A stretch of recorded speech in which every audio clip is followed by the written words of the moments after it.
بني له في ربض الجنة ومن ترك المراء وهو محق بني له في وسطها ومن حسن خلقه بني له في أعلاها۔ حضرت انس بن مالک رضی اللہ تعالی عنہ سے مروی ہے، وہ روایت کرتے ہیں جناب رسول اللہ صلی اللہ علیہ وسلم سے کہ جناب رسول اللہ صلی اللہ علیہ وسلم نے ارشاد فرمایا، جو شخص جھوٹ کو چھوڑ دے اس حال میں کہ وہ باطل پر ہو یعنی ناحق ہو، لیکن جھوٹ پھر بھی نہ بولے، جھوٹ کو ترک کر دے، چھوڑ دے، تو اس کے لیے فرمایا بنی لہ فی ربض الجنت، ربض الجنت ای فی طرف الجنت ناحیت الجنت، اس کے لیے جنت کے کنارے میں۔ اور جو شخص لڑائی جھگڑے کو، بحث و مباحثے کو چھوڑ دے، وہو محق، اس حال میں کہ وہ حق پر ہے، وہ سچ پر ہے، تو بنی لہ فی وسطها، اس کے لیے جنت کے بالکل درمیان میں گھر بنایا جائے گا۔ نمبر 3، ومن حسن خلقہ، اور جو شخص اپنے اخلاق کو اچھا کر لے، اپنے اخلاق بہترین بنا لے، مزین کر لے، بنی لہ فی اعلاہا، اس کے لیے جنت کے سب سے اوپر کے درجے میں، یعنی اعلیٰ درجے میں، اعلیٰ مرتبے میں گھر بنایا جائے گا۔ یہ ترمذی شریف کی روایت ہے، باب ما جاء فی المراء۔ اس میں 3 قسم کے لوگوں کے لیے جنت میں گھر کی خوشخبری سنائی گئی ہے۔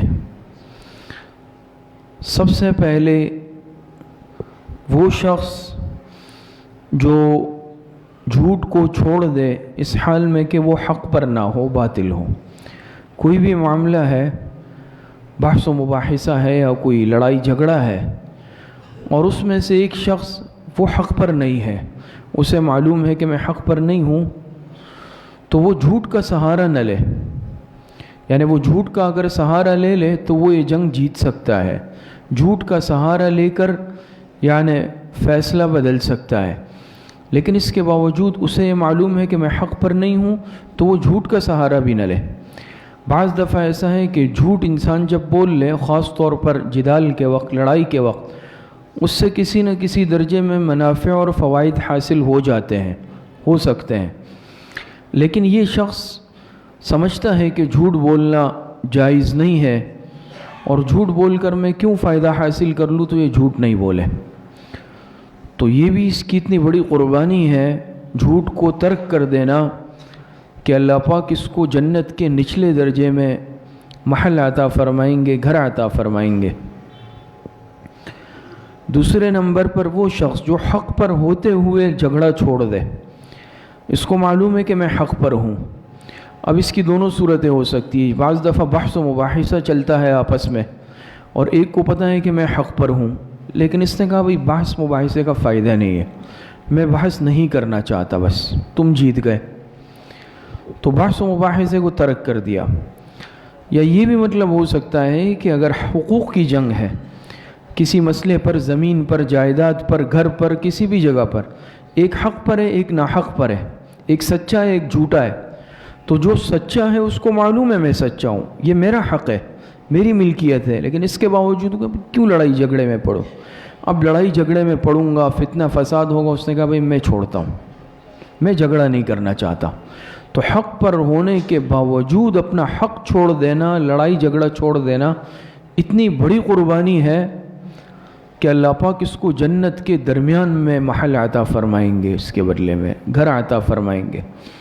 تیسرا وہ شخص جو اپنے مکمل اخلاق کی جو ہے تزیین کر لے، اپنے اخلاق کو سنوار لے، یہ سب سے اعلیٰ قربانی ہے کہ اس میں کوئی اخلاقی خرابی ہی نہ ہو، یعنی لڑائی جھگڑا، بحث و مباحثہ یہ تو دور کی بات ہے، اس کے اخلاق میں کوئی کجی اور کمزوری ہی نہ رہے، یہ اپنے اوپر اتنی محنت کر لے، تو یہ سب سے اعلیٰ ترین قربانی اور جد و جہد ہے۔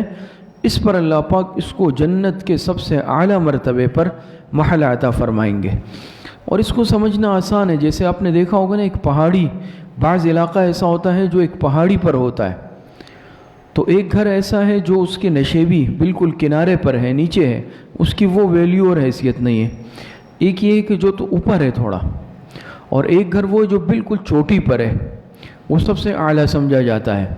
تو قربانی کے بقدر اللہ پاک اس کو گھر عطا فرمائیں گے. دوسرے نمبر پر جو بات کی گئی کہ جو شخص حق پر ہوتے ہوئے بحث و مباحثہ ہے، لڑائی جھگڑا چھوڑ دے، اللہ پاک اس کو جنت کے وسط میں گھر عطا فرمائیں گے. اس پر انشاءاللہ بات کریں گے. دیکھیں، آپس میں ہم معاشرے میں چونکہ ایک ساتھ رہنا سہنا ہوتا ہے، تو بہت سارے معاملات میں آپس میں اختلافات آ جاتے ہیں، بہت ساری چیزوں میں. اب اس کی دونوں صورتیں، پہلی صورت پر انشاءاللہ کچھ بات عرض کرتے ہیں، پھر دوسری صورت پر. بعض دفعہ بحث و مباحثہ ہوتا ہے، اور بحث و مباحثے میں ظاہری بات ہے کہ ایک حق پر ہے اور ایک حق پر نہیں ہے. چاہے مذہبی بحث ہے یا عام کوئی بحث و مباحثہ ہے، تو یہ بات دیکھیں، یاد رکھیں کہ بحث و مباحثے کو شریعت میں پسند نہیں کیا گیا ہے. یہ اچھی چیز نہیں ہے، اس کو پسند نہیں کیا گیا. امام مالک رحمۃ اللہ علیہ فرماتے ہیں کہ جو بحث و مباحثے کا عادی بن جاتا ہے، بحث و مباحثہ انسان کے علم کے نور کو زائل کر دیتا ہے. یہ اچھی چیز نہیں ہے. اسی لیے آپ عام طور پر دیکھتے ہوں گے کہ جو اہل سلوک حضرات ہوتے ہیں وہ اس چیز سے بہت زیادہ دور بھاگتے ہیں، پرہیز کرتے ہیں. قرآن کریم میں سورہ کافرون آپ حضرات نے پڑھی ہے، پڑھتے ہیں، قُلْ يَا أَيُّهَا الْكَافِرُونَ لَا أَعْبُدُ مَا تَعْبُدُونَ وَلَا أَنْتُمْ عَابِدُونَ مَا أَعْبُدُ وَلَا أَنَا عَابِدٌ مَا عَبَدتُّمْ وَلَا أَنْتُمْ عَابِدُونَ مَا أَعْبُدُ. آخر میں کیا ہے؟ لَكُمْ دِينُكُمْ وَلِيَ دِينِ. یہ صورت آپ علیہ السلام پر نازل ہوئی ہے. خطاب آپ علیہ السلام کو ہے کہ آپ ان کافروں سے کہہ دیں، میں تمہارے معبودوں کی عبادت نہیں کروں گا، تم میرے معبود کی عبادت نہیں کرو، تمہارا دین اپنا، ہمارا دین اپنا. آخر میں فرمائے لکم دینکم ولی دین. آپ سے فرمائے ان کافروں سے کہہ دو میں تم سے بحث نہیں کرنا چاہتا، بلکہ تم اپنے دین پر عمل کرو، میں اپنے دین پر عمل کر رہا ہوں. میں تمہارے لیے اپنے معبود کو نہیں چھوڑ سکتا. آپ علیہ الصلوۃ والسلام نے ساری زندگی دعوت پہنچائی، دعوت دی، اور کافروں کو معلوم تھا کہ یہ نبی برحق ہے، لیکن اس کے باوجود آپ نے بحث و مباحثے سے پرہیز کیا. لکم دینکم ولی دین. تو جب ایک کفر اور اسلام کا مسئلہ ہے، علماء نے لکھا ہے ایک طرف کفر تھا، ایک طرف اسلام ہے، اس کے باوجود فرمائے لکم دینکم ولی دین. تو پھر اگر دونوں ہی صاحب ایمان ہیں، دونوں مسلمان ہیں، اس کے باوجود اپنے اپنے مسلک کو فوقیت دینے کے لیے، حق ثابت کرنے کے لیے گھنٹوں بحث و مباحثے میں لگے رہیں، یہ بالکل مناسب بات نہیں ہے. ٹھیک ہے، جس کو جو دلائل مضبوط لگ رہے ہیں وہ اس پر عمل کر رہا ہے، اور جو اہل حق ہے وہ حق بات پہنچائیں گے، پہنچا دی، بس کافی ہے. یہ یاد رکھیں، کسی کو انسان مجبور نہیں کر سکتا مذہب بدلنے پر، نہ مسلک بدلنے پر. یہ چیز ایسی ہے کہ جو انسان کے اختیار میں ہے ہی نہیں.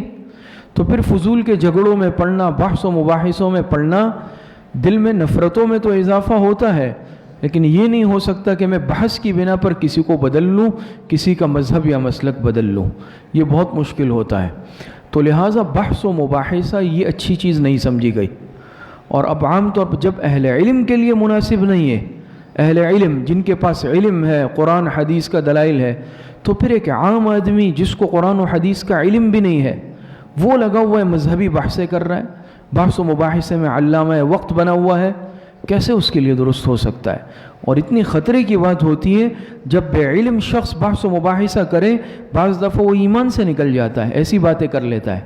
چونکہ علم نہیں ہوتا، شریعت کی حدود معلوم نہیں ہوتی، تو کم علمی کی وجہ سے یا بے علمی کی وجہ سے بحث و مباحثے میں بعض دفعہ انسان اپنے ایمان سے بھی ہاتھ دھو بیٹھتا ہے، یا ایمان خطرے میں پڑ جاتا ہے. لہٰذا کبھی بھی بحث و مباحثے کی عادت مت بنائے. یہ چیز چونکہ علماء کے لیے پسندیدہ نہیں ہے، تو پھر جو اہل علم نہیں ہے ان کے لیے کس طرح یہ بات درست ہو سکتی ہے؟ اور بعض لوگ اس کو مشغلہ بنائے رکھتے ہیں کہ میرا علم سے اور اس سے یعنی اس فیلڈ سے واسطہ بھی نہیں ہے، میں قرآن اور حدیث کا علم نہیں رکھتا ہوں، میں مسائل کا علم نہیں رکھتا ہوں، میں مارکیٹ سے تعلق رکھتا ہوں یا میں تجارت سے یا کسی عام اس سے تعلق رکھتا ہوں، لیکن میرا مشغلہ کیا ہے کہ میں بحث کروں گا کسی علمی مسئلے پر، تو ظاہری بات ہے علم تو نہیں ہے، دلائل تو نہیں ہے، دین کی سمجھ تو نہیں ہے، صرف ایک شوق ہے۔ تو شوق کو پورا کرنے کی بنیاد پر میں کیا کر لوں گا، بعض دفعہ ایسی باتیں کہہ دوں گا جو آخرت میں پکڑ کا باعث بنیں گی، اس کی وجہ سے میں گناہگار بھی ہو جاؤں گا، اور بعض دفعہ انسان زبان سے پھر ایسی باتیں بحث و مباحثے میں جدال میں نکال لیتا ہے کہ پتہ بھی نہیں چلتا اور ایمان سے ہاتھ دھو بیٹھ چکا ہوتا ہے۔ تو ہمیشہ اس چیز سے بہت زیادہ پرہیز کریں۔ دوسری بات جو میں نے عرض کی کہ جو شخص کا مطلب یہ ہے حق پر ہونے کے باوجود جھگڑا چھوڑ دے، اس کو معلوم ہے میں حق پر ہوں، سامنے والا حق پر نہیں ہے، یہ چیز میرا حق ہے، لیکن اس کے باوجود یہ کیا قربانی دے دے، جھگڑے سے بچنے کے لیے اپنا حق چھوڑ دے۔ یہ معمولی قربانی نہیں ہے، یہ بہت بڑی قربانی ہے۔ تو جب قربانی اتنی بڑی ہے، اللہ پاک نے قدردانی بھی کیسی فرمائی کہ اللہ پاک اس شخص کو جنت کے اعلیٰ درجے میں اور درمیانی درجے میں کیا کریں گے، گھر عطا فرمائیں گے۔ اب دنیا میں آپ دیکھتے ہیں نا، لڑائی جھگڑے ہوتے ہیں، جائیداد پر ہے، زمین پر ہے، گھروں پر ہے اور تجارت پر ہے، ان چیزوں کے جھگڑے ہیں، حالانکہ دنیا عارضی اور فانی ہے۔ حضرت مفتی محمد شفیع صاحب رحمۃ اللہ علیہ اپنا واقعہ لکھا ہے بچپن کا، فرماتے ہیں کہ جب ہم ہندوستان میں تھے، دیوبند میں چھوٹے تھے، تو جیسے بچے کھیلتے ہیں آپس میں، تو ہم اپنے ہم عصروں کے ساتھ اور چچزاد بھائیوں کے ساتھ کھیلتے تھے۔ یہ سرکنڈے ہوتے ہیں لکڑی کے بنے ہوئے، اس کو ہم اونچائی سے نیچے نشیب کی طرف لڑکاتے تھے، اور جس کا سرکنڈا آگے نکل جاتا وہ جیت جاتا، اور جیتنے میں اس کو کیا ملتا، ہارنے والے کے سرکنڈے اس کے ہو جاتے۔ سرکنڈا آپ سمجھ لیں جو درخت کی جڑ ہے یا لکڑی ہے وہ ہے، بس آپ یہ سمجھ لیں، وہ تو کوئی قیمتی چیز نہیں ہے، نہ اس پہ پیسے خرچ کرنے پڑتے ہیں، درخت سے توڑ دیے، لکڑی کے ٹکڑے ہیں، سرکنڈے ہیں، تو اس کے جو ہے کیا ہوتا تھا، مقابلہ ہوتا تھا۔ فرمایا میں چھوٹا تھا، سمجھ بھی نہیں تھی، اور میرا جو چچزاد بھائی تھا وہ سمجھدار تھا، اس کو طریقہ آتا تھا اس کے یعنی نیچے کی طرف لڑکانے کا۔ تو کیا ہوتا کہ جب مقابلہ ہوا تو وہ سارے کے سارے میرے سرکنڈے جیت گیا، مجھ سے لے لیے۔ تو مجھے اتنا غم ہوا کہ میں بہت زیادہ رویا اس پر کہ اس نے میرے سارے سرکنڈے جیت لیے، اور میں یہ محسوس کر رہا تھا کہ میری گویا کہ دنیا لٹ گئی ہے، میں بالکل خالی ہاتھ ہو گیا۔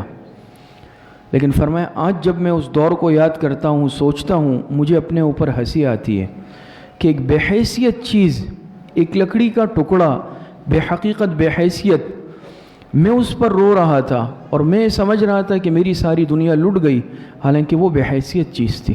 مجھے آج اپنے اس عمل پر سوچ کر ہنسی آتی ہے۔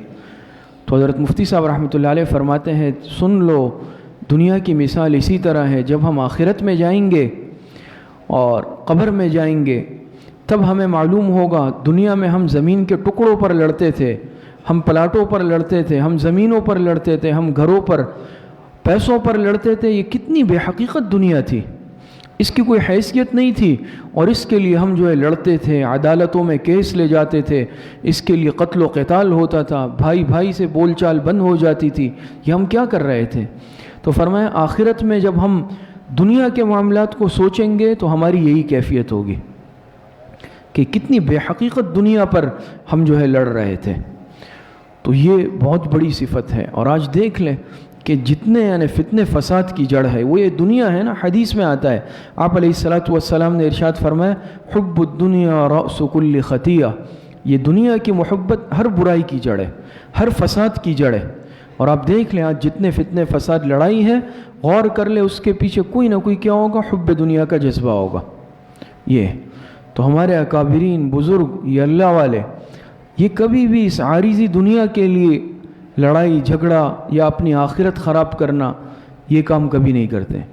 ایک بہت بڑے بزرگ گزرے ہیں، حضرت میاں جی و نور محمد جھنجھانوی رحمۃ اللہ علیہ، یہ حضرت حاجی امداد اللہ مہاجر مکی رحمۃ اللہ علیہ کے بھی شیخ تھے، اور ہندوستان میں ایک علاقہ ہے، قصبہ ہے جھنجھانا، وہاں کے رہنے والے تھے، بہت سادی طبیعت کے تھے اور بہت بڑے اللہ کے ولی، نیک آدمی۔ دنیا سے کوئی واسطہ تعلق نہیں رکھتے۔ ایک مرتبہ بازار گئے کچھ خریداری کرنے، تو پیسوں کی تھیلی ان کے ہاتھ میں تھی۔ تو جب دکاندار کے پاس گئے تو طبیعت ایسی تھی کہ مال و دولت دنیا سے ایسا تنفر تھا کہ وہ تھیلی اس کے حوالے کرتے اور کہتے جتنی تمہاری رقم بنتی ہے وہ اس میں سے خود اٹھا لو، اور باقی تھیلی اٹھا کے اپنے گھر آتے۔ ایک مرتبہ گئے دکان پہ اسی طرح حسب معمول، وہ تھیلی سودا لے کر ان کو کہا کہ اپنے پیسے اس میں سے خود لے لو، باقی مجھے دے دو واپس۔ تو کوئی چور قسم کا آدمی تھا، اس نے دیکھ لیا بڑے میاں کے پاس تو روپوں کی تھیلی ہے۔ جب یہ واپس ہوئے تو اس نے بھاگتے ہوئے آ کر وہ تھیلی ان سے چھین لی اور چھین کر بھاگنے لگا۔ انہوں نے مڑ کر بھی نہیں دیکھا۔ آج تو ہم یہ کہ شور شرابہ چیخ پکار جو ہو سکتا ہے وہ کرتے ہیں، انہوں نے مڑ کے بھی نہیں دیکھا کہ بھئی ایسا ہوا میرے ساتھ، بس چلنے لگے، گھر چلے گئے۔ لیکن اللہ پاک کے ولی تھے، من عاد لی ولیا فقد آذنتہ بالحرب۔ اللہ پاک نے راستہ اس پر گم کر دیا، یہ جا رہا ہے وہ گلی بند، اس گلی میں جا رہا ہے وہ گلی بند ہے، اس میں جا رہا ہے وہ بند، اس کو راستہ نہیں مل رہا۔ پریشان ہو گیا اور سمجھ گیا کہ میں نے عام آدمی کے ساتھ آج حرکت نہیں کی، میں نے کی ہے وہ کوئی اللہ پاک کا ولی ہے، نیک بندہ ہے، اب کیا کروں؟ بالآخر گیا، معلوم تھا کہ حضرت اس گھر میں گئے ہیں، دروازہ کٹکھٹایا تو حضرت آئے دروازے پر، کہا بھئی اپنے روپوں کی تھیلی لے لے، میں مصیبت میں پھنس گیا ہوں۔ حضرت نے کہا یہ تھیلی تو میری نہیں ہے۔ بھئی کیسا نہیں، یہ آپ کی ہے؟ انہوں نے کہا یہ میری نہیں ہے۔ شور شرابہ ہوا، لوگ جمع ہوئے۔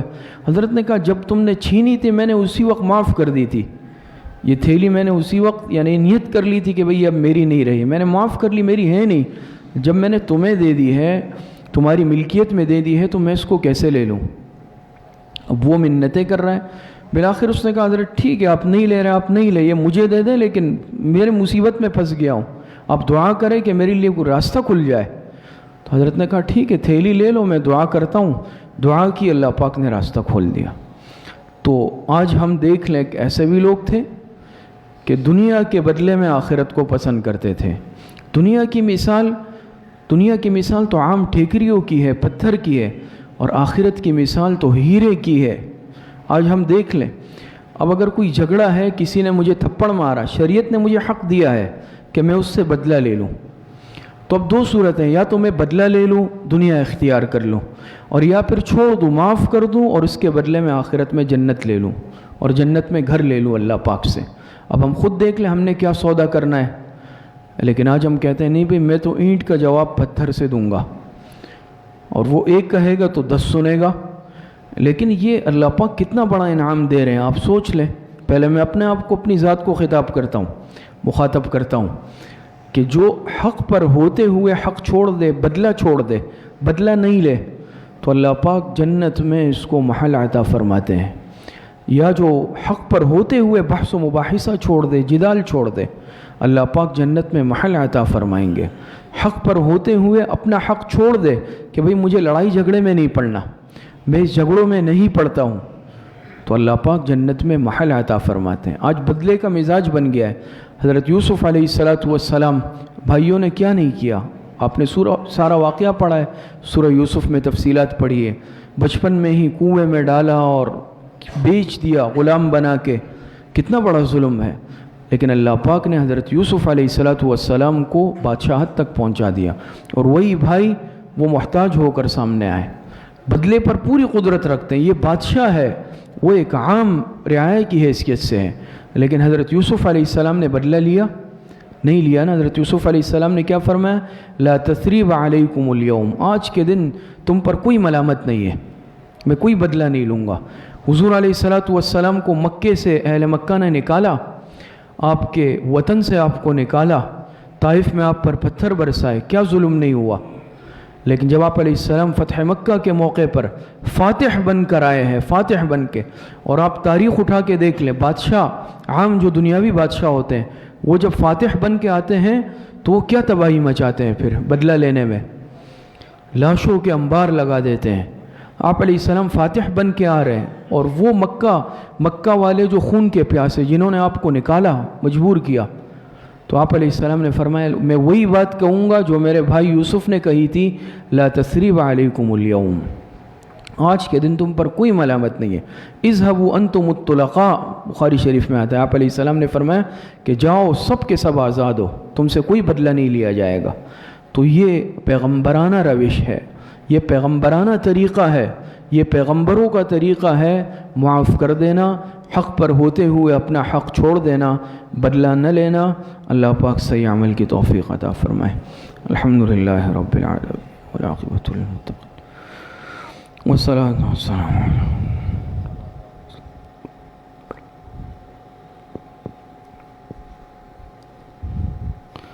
وصلی اللہ وسلم علی نبینا محمد وآلہ واصحابہ اجمعین برحمتک۔